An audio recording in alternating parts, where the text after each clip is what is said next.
आचार्य तिवारी के पुत्रों की प्रेरणा से आयोजित इस समारोह की अध्यक्ष कुलपति परमेश्वरी आचार्य पूनम टंडन जी, इस सभा के मुख्य अतिथि और हमारे पुराने मित्र महामहिम हिमाचल प्रदेश आदरणीय शुक्ल जी, मंच पर उपस्थित केंद्रीय हिंदी संस्थान आगरा और दिल्ली के उपाध्यक्ष दुबे जी, हमारे शिष्य और हिंदी विभाग के पूर्व आचार्य अध्यक्ष प्रोफेसर चित्रंजन मिश्रा जी, हमारे अनन्य मित्र विश्वविद्यालय के एक समय में आचार्य अध्यक्ष हिंदी तथा कला संकाय के अधिष्ठाता शिवाली, इस विभाग हिंदी विभाग के पूर्व आचार्य अनिताय जी और इस समय संप्रति जो आचार्य अध्यक्ष हैं दीपक प्रसाद त्यागी जी,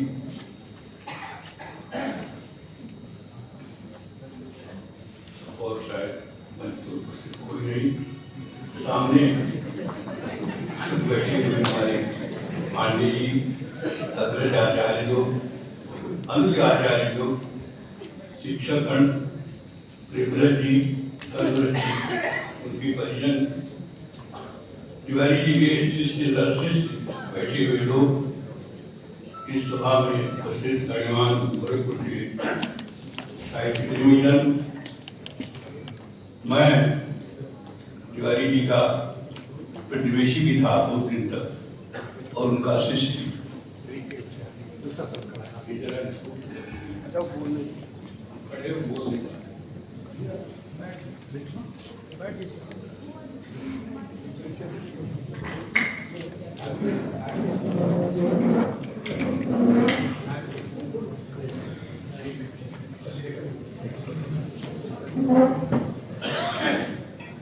जो मेरे पैर में कुछ दिक्कत है इसलिए क्षमा चाहता हूँ।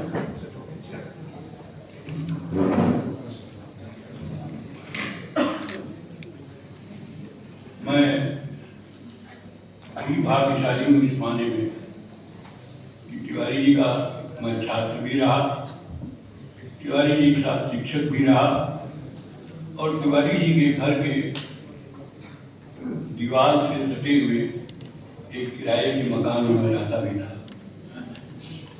न केवल आचार्य और शिक्षक के रूप में,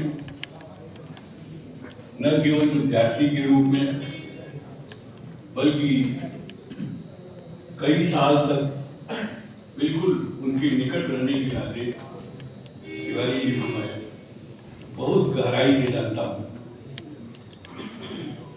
वे आज नहीं है, उनकी सभी वर्षगांठ करीब होने वाली है। सबसे पहले तो मैं उनके श्री चरणों में अपना प्रणाम भी करता हूँ और हिंदी विभाग तथा उनके दोनों पुत्रों को ये आयोजन करने के लिए बहुत बहुत हार्दिक आभार भी व्यक्त करता हूँ।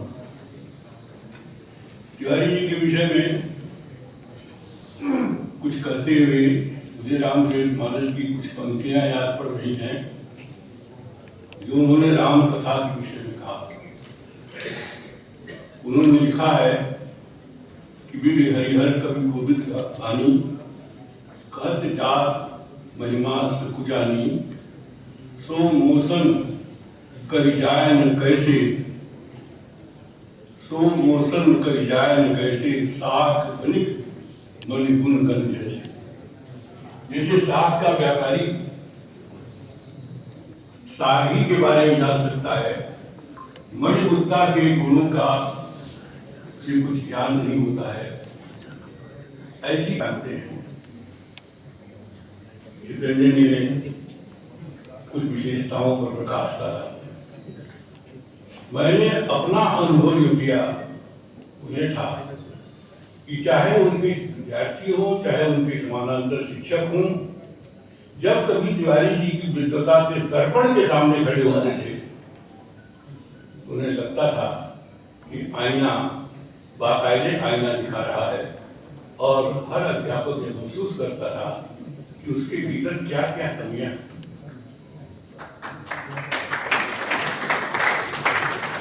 कई बार ऐसा होता है कि लोग गुरु को व्याख्यायित नहीं कर पाते। गुरु वह है जिसके सामने जाने पर आईने की तरह अपने दोस्त दिखाई पड़ते। आचार्य तिवारी ऐसे ही महान शिक्षक थे, महान गुरु थे, महान अध्यात्मिक प्रतिभा के धनी थे। आज के दौर में जब बायोडाटा संस्कृति चल रही है, जिसमें ज्ञान नहीं ज्ञान का प्रदर्शन और प्रबंधन ज्यादा है, ऐसे समय में जब मैं तिवारी जी को याद करता हूं तो लगता है कि इतना भवना समाज हम अध्यापकों का भी बनता चला जा रहा है। वे बहुने लोग उनकी पर्वत जैसी ऊंचाई, अध्ययन की गहराई को देख करके कुछ थोड़ा बड़े हो सकते थे। कुछ लोगों ने बड़े होने की कोशिश की, इस नाते तिवारी की गरिमा में उपस्थित पूर्वांचल में थी, अब शायद नहीं। और एक मानविकी के क्षेत्र में जो सबसे बड़ी दिक्कत पैदा हुई है विश्वविद्यालयों में, वो ये कि मूल पाठ का किसी को ज्ञान ही नहीं, और आलोचना व्यापी हवा में बातें करने वाले लोग। लेकिन जो साहित्य का मूल पाठ है, वो मूल पाठ धीरे धीरे आज का आचार्य तिवारी की पीढ़ी के बाद से समाप्त होता जा रहा है। सब वेद की बात करते हैं, पर वेद का पाठ किसी ने नहीं किया। सब तुलसी की बात करते हैं, पर तुलसी को की किताबों को उन्होंने पढ़ा ही नहीं। पूछ लीजिए तो उनको आता ही नहीं, बुरे लोगों को पता नहीं।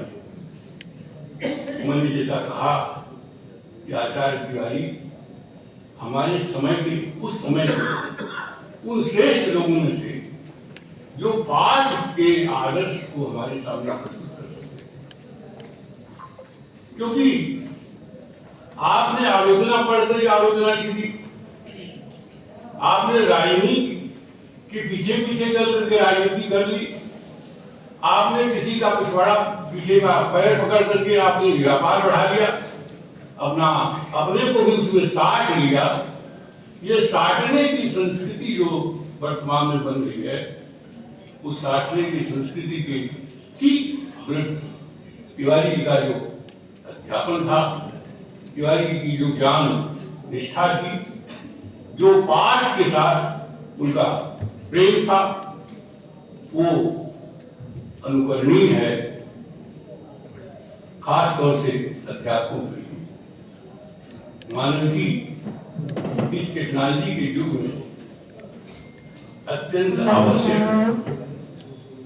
मानविकी में जो उन्होंने हमारा जो साहित्य है, वो साहित्य वस्तुओं का निर्माण भले न करे, वस्तुओं का विश्लेषण भले न करे, सुविधा के पंखे और एसी भले न बनाए, लेकिन साहित्य का काम है मनुष्य की चेतना का निर्माण करना। और ये चेतना जो बनी है दुनिया में, यहाँ तक कि जो आप प्रणाम आशीर्वाद भी करते हैं, जो आदर इत्यादि करते हैं, वो भी साहित्य के नाते ही बनी है। और मैं इस अवसर पर तिवारी जी को याद करके कहना चाहता हूँ, इसी मनुष्य ने ईश्वर का भी निर्माण किया।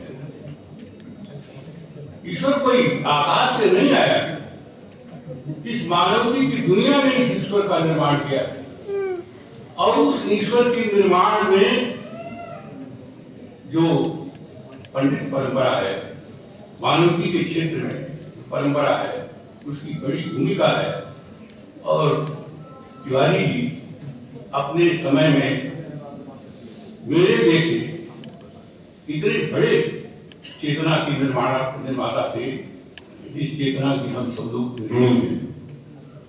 उनका आदर्श, उनका शास्त्र, उनका लोक अनुभव, उनकी वैचारिक पृष्ठभूमि और सबसे बढ़कर वो जो मनुष्यता है, वो मनुष्यता जो उनमें थी, जो अध्यापन का जो कौशल था, आज भी हम सब लोग जब कभी एकांत में होते हैं तो उसकी स्मृति हमें बहुत आलोक देती है। तिवारी जी को पढ़ना, उनकी किताबों को 28 ग्रंथों की सूची बताया इन्होंने, वो हम सब लोगों की करीब करीब, मैंने पूरा तो नहीं देखा है लेकिन अधिकांश पढ़ा है। तिवारी जी कहीं भी किसी भी स्थिति में किसी के कहे पर भरोसा ही नहीं करते थे जब तक उसे स्वयं अध्ययन करके उसको न समझ ले।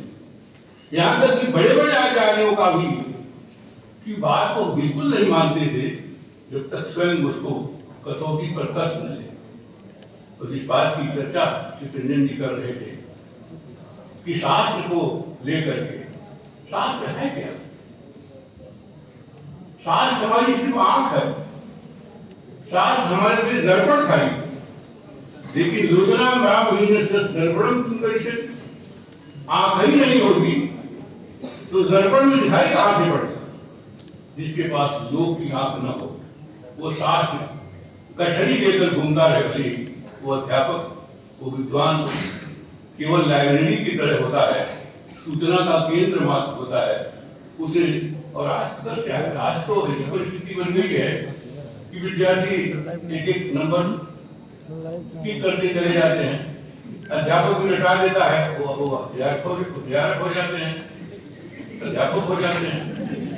कालिदास की कितनी रचनाएं थी उसको याद है, लेकिन बालकाल में है क्या उसे पढ़ाई नहीं। वही लोग पढ़ा रहे हैं, वैसे लोग पढ़ रहे हैं। और ये हम लोग तो बात की पढ़ाओ अपने जीवन की, लेकिन तिवारी जी के समय और आज के समय की तुलना करने पर लगता है कि कहीं न कहीं ऐसी परिस्थिति पैदा हुई है कि हमारे पास इंफ्रास्ट्रक्चर तो है पर स्ट्रक्चर कहाँ, बिल्डिंगें तो हैं पर ज्ञान कहाँ, अध्यापक तो है पर पाठ कहाँ। ये जो पाठ का लोक है, ये लोक अगर किसी ने रोका उस पीढ़ी में तो तिवारी जैसे लोग मेरे साथ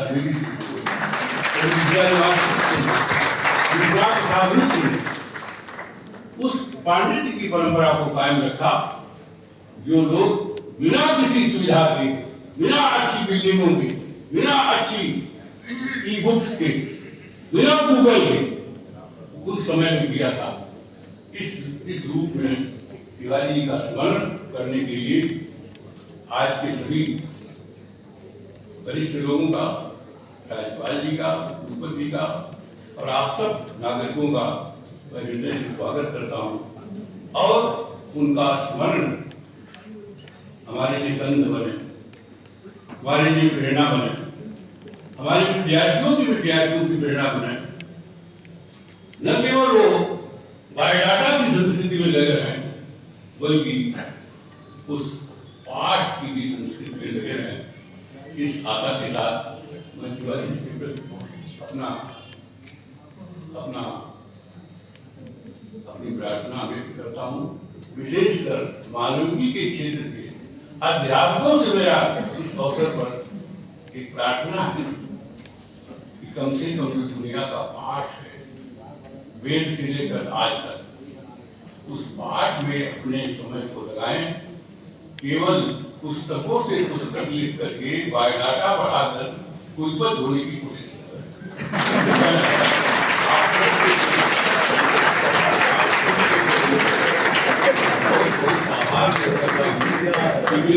विचारों को आपने ध्यान से सुना और तिवारी को याद करता हूँ और आज भी याद करके अपने भीतर की कमियों को उजागर करता हूँ। एक बात और करके समाप्त करता हूँ कि तिवारी जी कितने प्रेमी व्यक्ति थे अपने बच्चों के लिए। मेरी जो कविताएं छपी थी तो न केवल पढ़ते थे बल्कि बात करने के बजाय वो चिट्ठी लिखते थे कि तुम्हारी कविता में क्या क्या है आज तो लोग पढ़ लेते हैं, पढ़ता है तो बिना पढ़े कर बधाई दे देते, बिना पढ़े बधाई देते। तिवारी जी कम से कम पढ़ कर बधाई देते थे और कमी भी बताते थे कि यहाँ यहाँ यह शब्द जो है खटक रहा था। मैं ऐसे महान आचार्य के प्रति अपना प्रणाम व्यक्त करता हूँ और आप सब के प्रति आभार व्यक्त करता हूँ। मेरी अटपटी बातों को आपने सुना, बहुत बहुत धन्यवाद।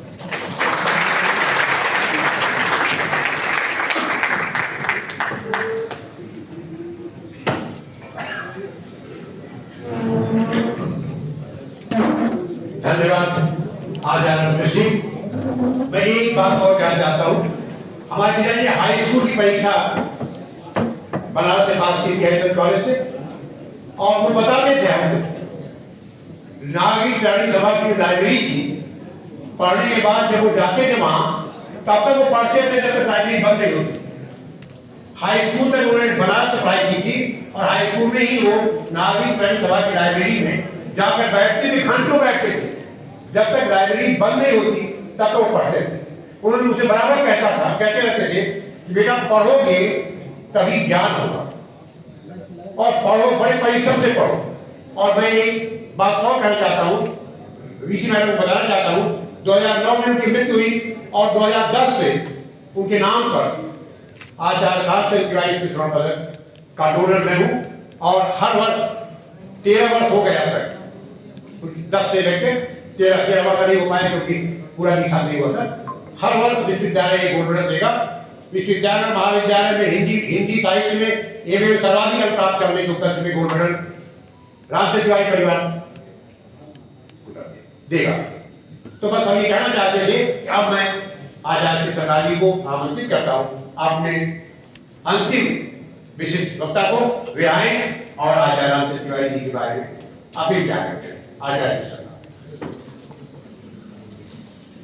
आज का दिन हमारे अद्भुत अविस्मरणीय है।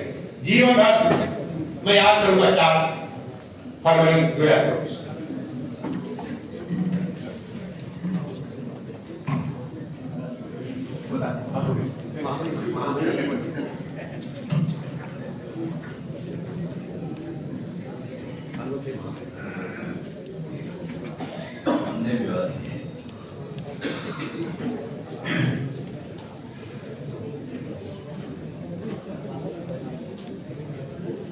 इस लोकार्पण समारोह के अध्यक्ष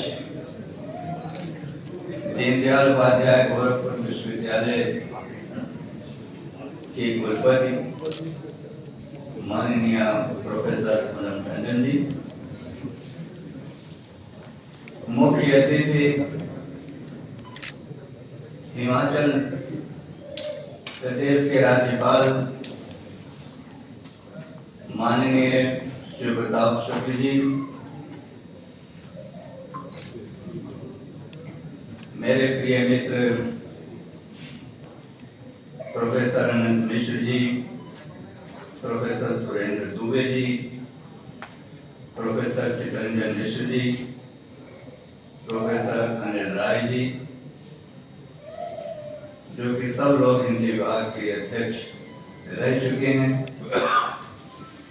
और वर्तमान अध्यक्ष प्रोफेसर दीपक प्रकाश त्यागी जी, संचालन कर रहे डॉक्टर धर्मव्रत तिवारी जी, सभागार में उपस्थित गोरखपुर विश्वविद्यालय के आचार्यगण, विद्यार्थीगण और साहित्य रसिकजन, आज हमारे गुरु डॉक्टर रामचंद्र तिवारी जी की लोकख्यात पुस्तक हिंदी का गद्य साहित्य के 15वें संस्करण का लोकार्पण हो रहा है। इसके लिए मैं उनके सुपुत्रों डॉक्टर रुद्रांबर तिवारी, डॉक्टर प्रेमदत्त तिवारी और प्रकाशक विश्वविद्यालय प्रकाशन के श्री अनुराग मोदी जी को बहुत बहुत धन्यवाद देता हूँ, आभार भी व्यक्त करता हूँ। मित्रों, हम सब जितने लोग यहाँ अभी तक बोल रहे हैं, सब तिवारी जी के शिष्य हैं, तिवारी जी के पढ़ाए हुए हैं।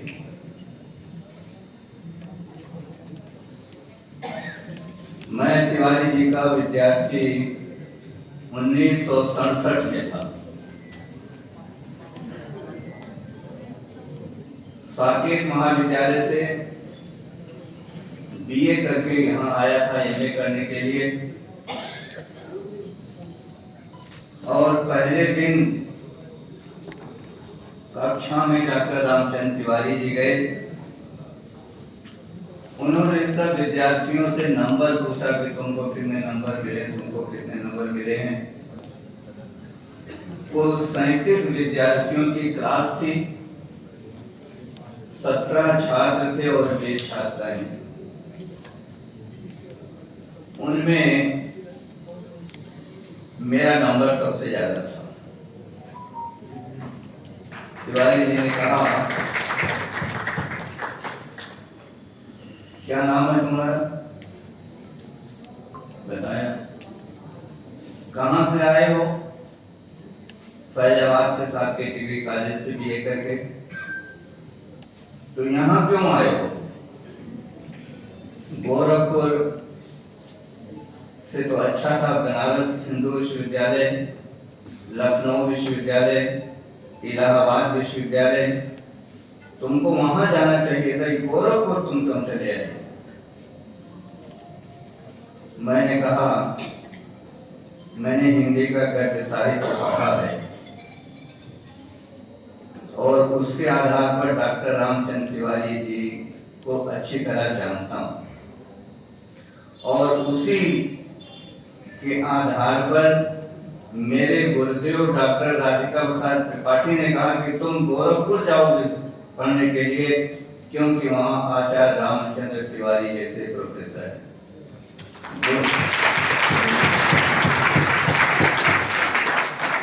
ये बताते हुए मुझे गर्व की अनुभूति हो रही कि मैंने तिवारी जी से पढ़ा है और तिवारी जी से बहुत कुछ सीखा है। कितना सीख पाया, कितना नहीं सीख पाया, ये एक अलग प्रश्न है।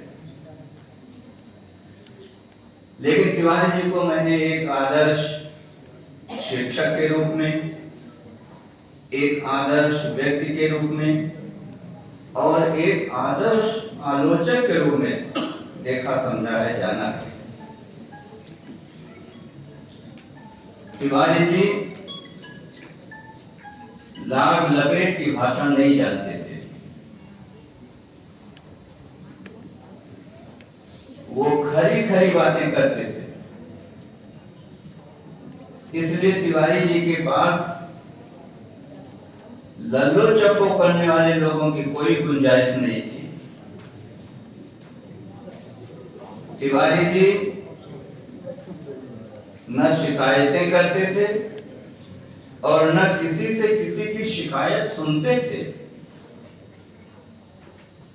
वो केवल एक बात जानते थे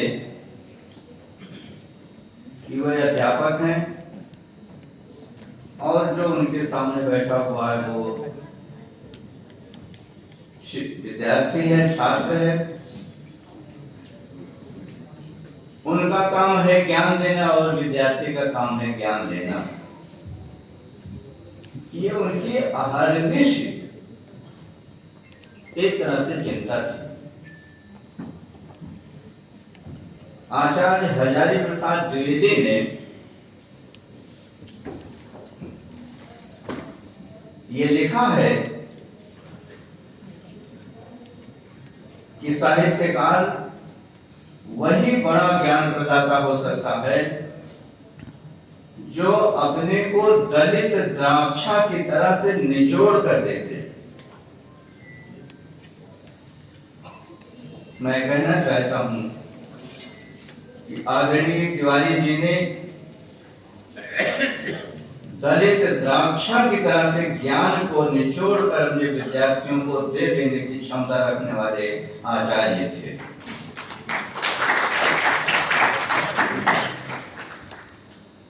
ज्ञान को इतने निचले रूप में, निर्भ्रांत रूप में विद्यार्थियों को दे देना, ये जिन लोगों ने उनकी कक्षाओं में पढ़ा है वह जानते हैं। डॉक्टर चितरंजन मिश्र जी उनकी तैयारी की बात कर रहे थे। मित्रों, मैं दो उदाहरण देना चाहता हूं, दो घटनाएं बताना चाहता हूं, जिससे आप अनुमान लगा सकते हैं कि तिवारी जी की ज्ञान निष्ठा कितनी गहरी थी। वो ज्ञान पिपासु थे, ज्ञान साधक थे, और शिक्षक के रूप में हमेशा एक अच्छे शिक्षक के रूप में खरा उतरने की कोशिश रखते थे, और ये कोशिश उनके अंतिम क्षण तक थी।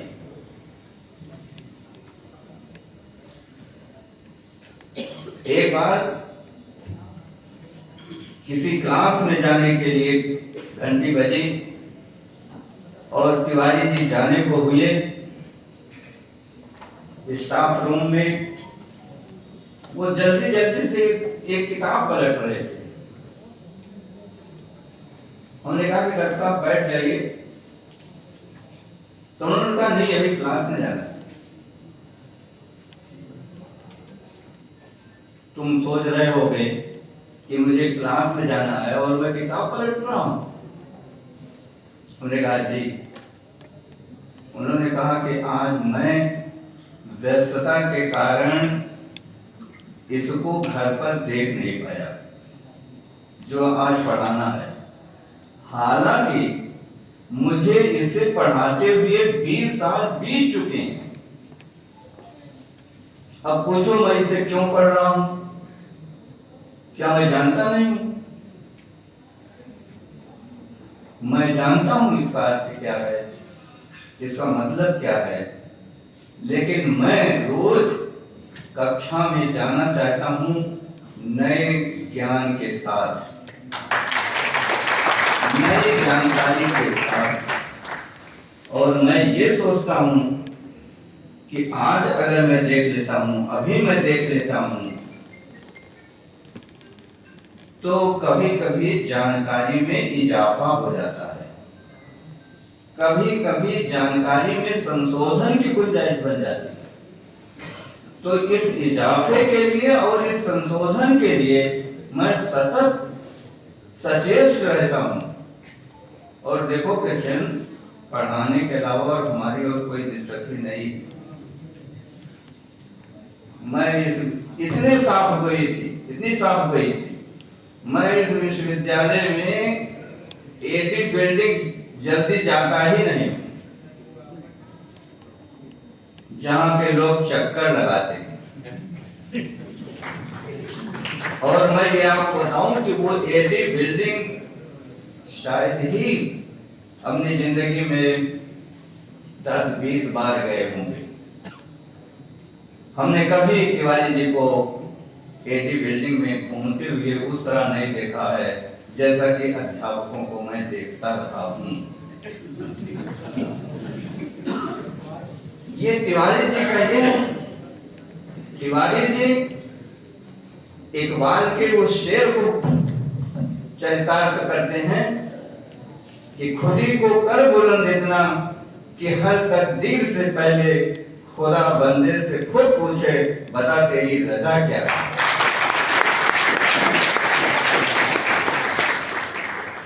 ये ज्ञान साधना थी। ज्ञान के चरम चरम सीमा पर पहुंचकर आचार्य रामचंद्र शुक्ल का बहुत अच्छा वाक्य है कि ज्ञान की जिस चरम सीमा पर पहुंचकर ज्ञाता और ज्ञेय एक हो जाते हैं प्रेम में, उसी तरह से प्रेम की चरम सीमा पर पहुंचकर आश्रय और आलंबन एक हो जाते हैं। ज्ञान साधना में तिवारी जी ज्ञान से अद्वैत संबंध बनाते हैं, वे ज्ञानमय होने की कोशिश करते हैं। दूसरी घटना मैं आपको बताना चाहता हूँ, वो और मेरे लिए मार्मिक है और उसमें थोड़ा सा हमको भी थोड़ा गौरव अनुभव होता है। तिवारी जी का शिष्य था, तिवारी जी की तरह शिक्षक बनना चाहता था। अब उतनी मेहनत कर पाया कि नहीं कर पाया, ये तो बात खत्म हुई।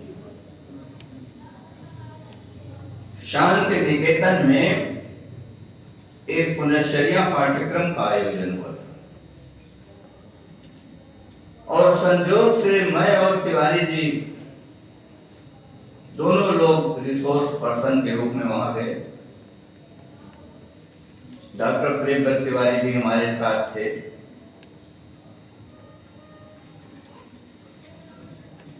पुनश्चर्या पाठ्यक्रम में पहले दिन शाम को दूसरी मीटिंग में मेरा व्याख्यान हो गया और व्याख्यान देकर के मैं चला आया। उसके बाद में प्रेमदत्त जी ने कहा कि चलिए शांति निकेतन जरा घुमाया जाए, मैं इनके साथ घूमने चला गया। इस बीच में कई एक प्रतिभागी आए तो तिवारी जी से बातचीत कर रहे थे और तिवारी जी को बता रहे थे कि आज का व्याख्यान बहुत बढ़िया हुआ, आज का व्याख्यान बहुत बढ़िया हुआ। तिवारी जी खुश थे कि हमारे शिष्य का व्याख्यान अच्छा हो गया। मैं आया लौट करके, तिवारी जी ने कहा कि तुमने आज तो बहुत अच्छा व्याख्यान दिया। सब प्रतिभागी कह रहे थे। हमने कहा पता नहीं सर, अगर अच्छा हो गया तो आपकी कृपा। बात गाड़ी गई, खत्म हो गई। रात को 9 बजे हम प्रेमदत्त जी भोजन करने चले गए। तिवारी जी हमसे पहले भोजन कर चुके थे। उसके बाद में हम आए और एक ही कमरे में हम लोगों का बिस्तर था, सबकी मच्छरदानी लगी हुई थी। हम लोग लेट गए। 10:30 बजे मेरी नींद खुली तो मैंने देखा तिवारी जी पढ़ रहे हैं। तो मैंने कहा डॉक्टर साहब इस समय आप पढ़ रहे हैं?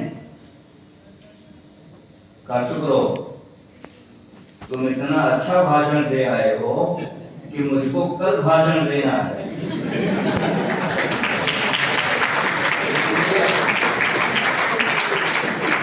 तो अगर गुरु का भाषण कमजोर हो गया तो मामला तो गड़बड़ा जाएगा। ये तिवारी जी थे। तिवारी जी कब कहां किससे चुनौती ले लेंगे ये जानना बहुत मुश्किल। आलोचना के क्षेत्र में तिवारी जी ने ज्यादा काम किया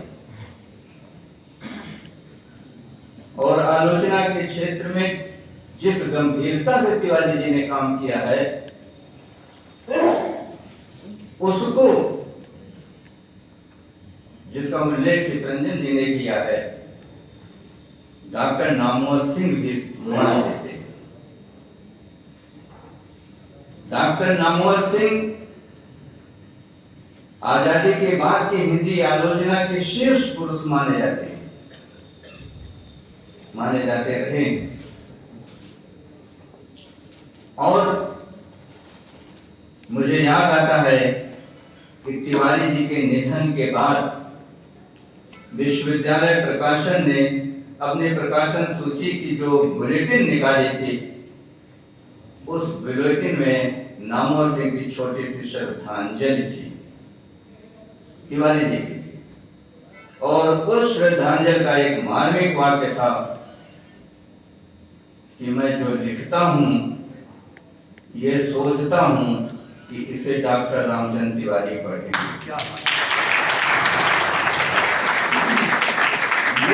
ये जो है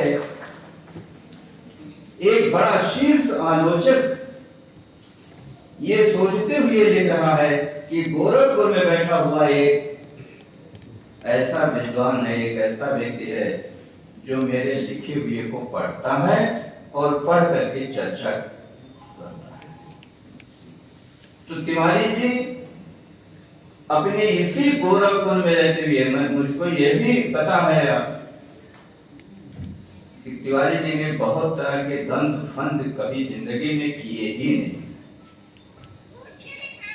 एक सरल सीधी राह अपनी ज्ञान साधना की बनाई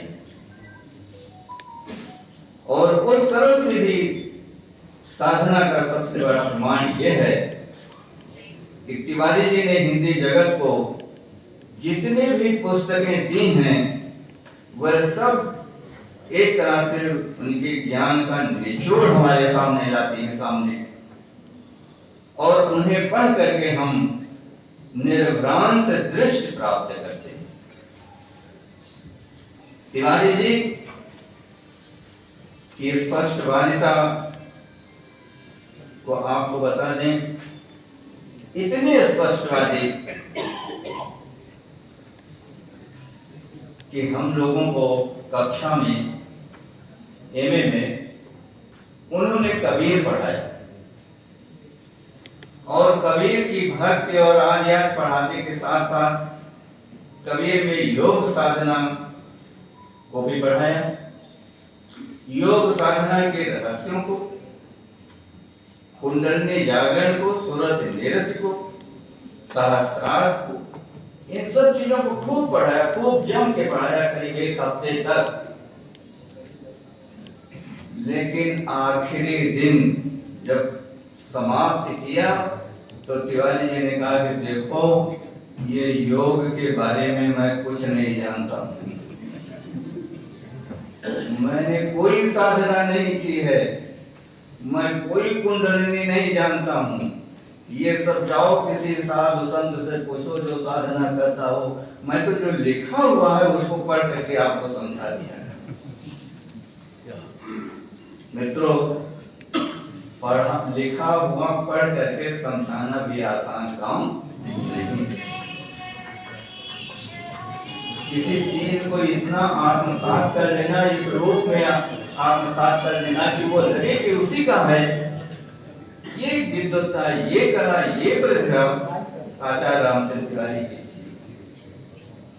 अंतिम बात, हिंदी साहित्य की दो किताबें ऐसी हैं जिन किताबों को हिंदी के विद्यार्थियों को अपने पास रखना होता है। एक है आचार्य रामचंद्र शुक्ल का इतिहास और दूसरा है डॉक्टर रामचंद्र तिवारी का हिंदी का गद्य साहित्य, जिसका आचार्य रामचंद्र शुक्ल के इतिहास का पूरक है हिंदी का गद्य साहित्य। आचार्य रामचंद्र शुक्ल ने केवल हिंदी का पद्य साहित्य का इतिहास लिखा और तिवारी जी ने गद्य साहित्य का जो इतिहास लिखा है वो इतना तथ्यपरक, इतना मूल्यांकन परक है कि संक्षेप में भी बहुत सारी बातें आ गई हैं।